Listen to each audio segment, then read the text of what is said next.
Dalton, welcome to Throw Hot, presented by the QB Advantage. This is episode 3. Today we got Dalton George out of Alvord, Texas, Alvord High School. He's class of 2026, 6'2", 195 pounds, thrown for almost 3,000 yards and 30 touchdowns in his career thus far, carrying a 4.1 GPA, which is mighty impressive, Thank you. and is NCAA registered. Yeah, if you're up for it, Dalton, we'll just jump right into the recruiting and we'll go forward from there. Obviously, at 6'2", at almost 200 pounds, typical, quarterback frame. Talk to us where do you stand right now with recruiting? I'm pretty good. I got 4 offers right now. One D2 school, the rest are D3. The D2 school being Midwestern State in Wichita Falls, Texas. So Fantastic. So obviously, you got a big year coming up, right? With, your senior year. Are you thinking that things might pick up, or, where are things kind of trending right now? definitely, I think things are going to pick up big time. Hopefully get some D1 schools looking at me. UNT, we talked a little bit, but they took a commitment from a kid in Arizona, I believe. So, Whether it's D2, D3, right? D1 doesn't matter, right? What is it that you're looking for in not just maybe a football program, but a university? um, schooling is always a priority for me. I'm just looking for a school that has a good I don't know, environment, just how the team comes together and has a Right. brotherhood and Right. Sure. A place maybe that feels like home. yeah, for sure. Right. What's something that you would say to a class of 28 kid, a freshman, class of 29 kid? What's something you would say to him, as it relates to recruiting? Um, just you know, work on your game. Don't try to focus on other people because comparison is a thief of joy, and you don't really need to be worrying about that. Just work on what you need to work on, improve, and you know, God will take care of the rest. So, Kind of jump into some football stuff here. I'll ask you a few more questions here. All right. But now about the good stuff. sir. If you had to describe your style of play, maybe comparing it to a quarterback or just describing it in general, what would you say about yourself? Yeah, if I was to pick someone from the league right now, I'd probably say Joe Burrow. Oh, Uh, really? More of a pocket passer, but I can make throws on the run. I can tuck it and run, get a couple yards. Yeah, You don't mind lowering your shoulder there on no third sir. and two, or on a big scramble. Kind of speaking of that, what would you say the best part of your game is? I feel like that deep ball intermediate is probably my best part of my game. Yeah, you got a lot of evidence of that on your highlight clips, for sure. A lot of touch, a lot of natural touch, it seems like, Yes, sir. throwing the football. What do you feel like is maybe the most underrated part of your game? Something people don't really notice, but you do well. Um, just picking out reads and making the right read at times, and just lots to go into it. Yeah, absolutely. There is a lot that goes into it. And, you got to make those reads oftentimes with, 3 or 4 guys running at you Yes, trying to sir. knock your head off. So Yep. that's definitely a part of the game people don't understand. But if you're up for it, we'll jump into the highlight clips. Okay, so we'll start right here at the beginning of the highlight film. What we're going to throw is, to me, what looks like a little slug go into the boundary, a little slant go into the boundary on 3rd down. All right, so we'll go ahead and play the clip. All right, number one, great ball, but talk to me about this play call. Obviously, we're throwing it to the single receiver side. Is this designed to go here? No, it's actually supposed to go to the slot on the left, coming across the field. We're trying to Really? get him, but Cooper, the wide receiver, I knew he had the speed, and it was just a mismatch, and I took it. Absolutely, man. He definitely gets behind this kid for sure. Yep. So I can't really tell. To me, it looks like a slant and go. Maybe it's just an actual, just kind of inside release go. Like what actually is he supposed to be running? Just a deep, fade? Yeah, it's a go route, but I mean, he took the inside release, which I mean, it worked out. So, Right. Yeah, I mean, this is a great ball. This is a great touch. I can definitely see the crossing route coming across, and awesome. All right, we'll jump over to our next clip. Should be the next play. All right, we're going to run a low red zone snag route from the yep, left hash, and we're going to throw the corner. yep. What indicates here that you need to throw this corner? Just that corner right there, trying to mirror that outside receiver, and I knew my guy Braden has hops, and he can go get it wherever I put it. So, What do you guys call this play? This is a little snag route. What do y'all call this? We called it, just snag or smash, whatever. Snag or smash. Right. Gotcha. Awesome. Great red zone play right here. I mean, you just throw it out there. And, one of the best things I think you do right here is you go big three on your drop. You don't hitch it. You immediately let it go. Yes, sir. All right. I'm going to jump forward to the 1 minute mark. All right.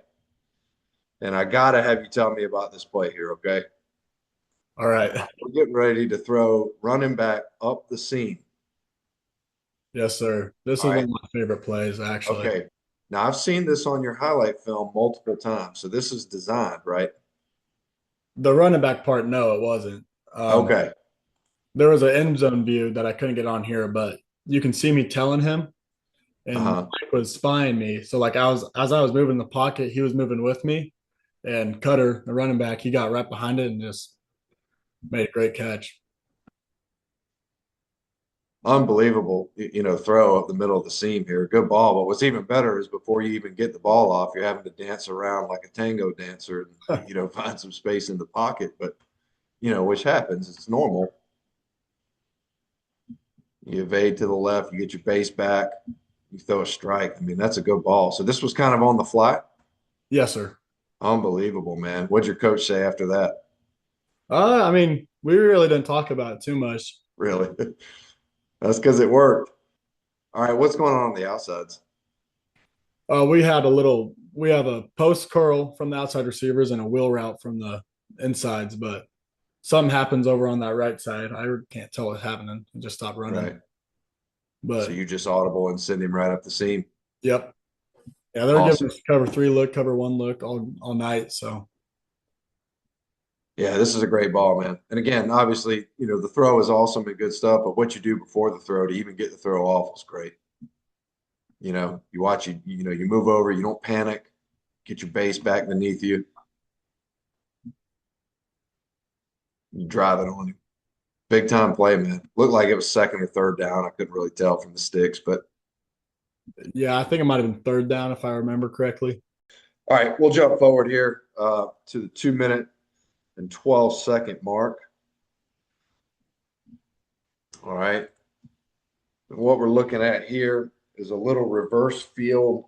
I think it's a scramble drill where we're going to throw a comeback to our sideline here, it looks like. Yep.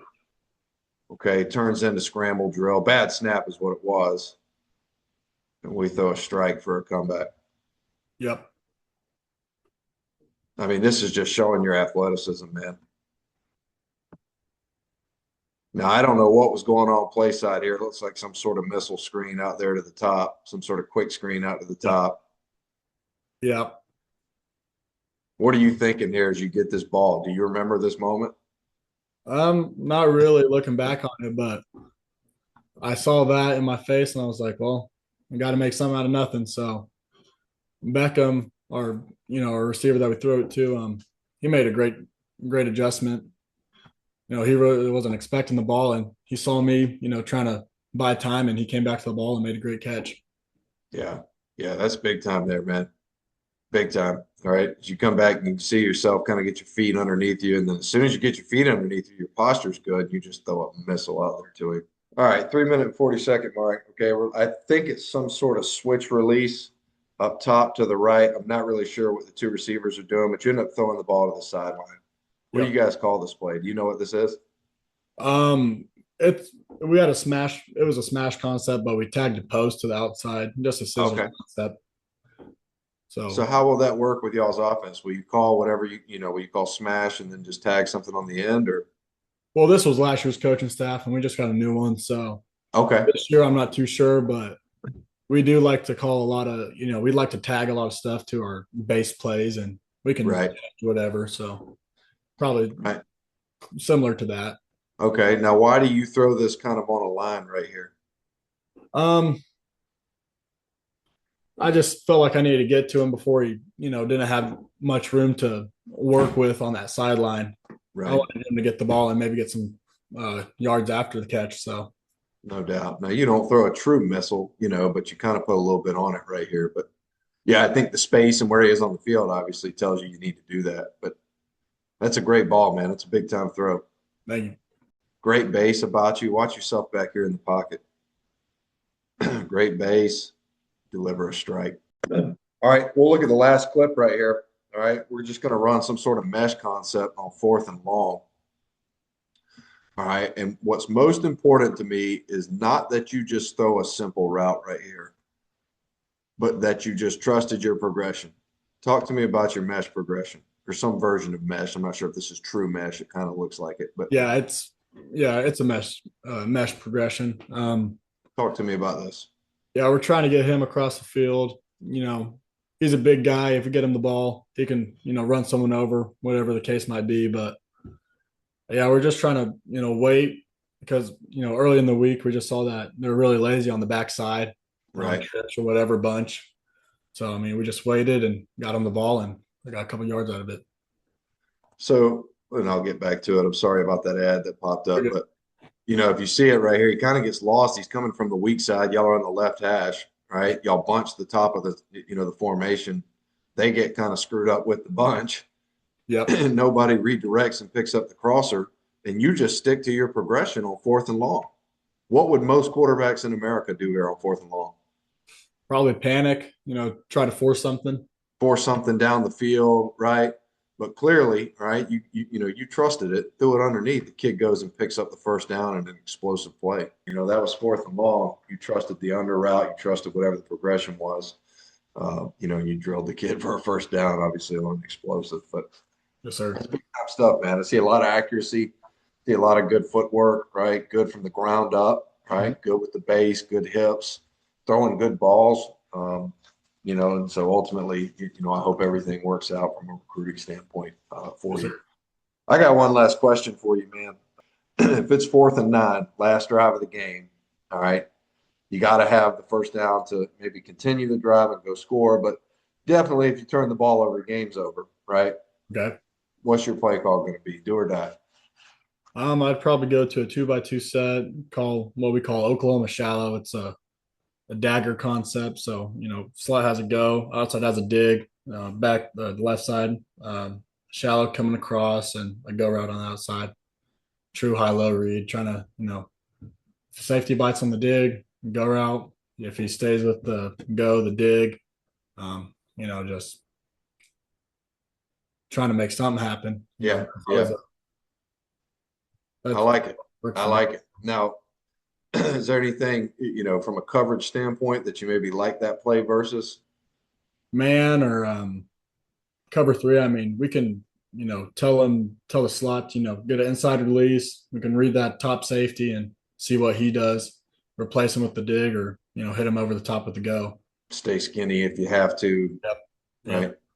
Have some maneuverability there. Mm-hmm. I really appreciate you sitting down with us. We'll be pulling for you over in Albert, Texas. We hope you have a good year. We hope you stay injury free. Yes, sir. And your teammates stay injury free. And, ultimately, we hope things work out for you the best that they can. So, keep doing that and, have a great rest of your summer.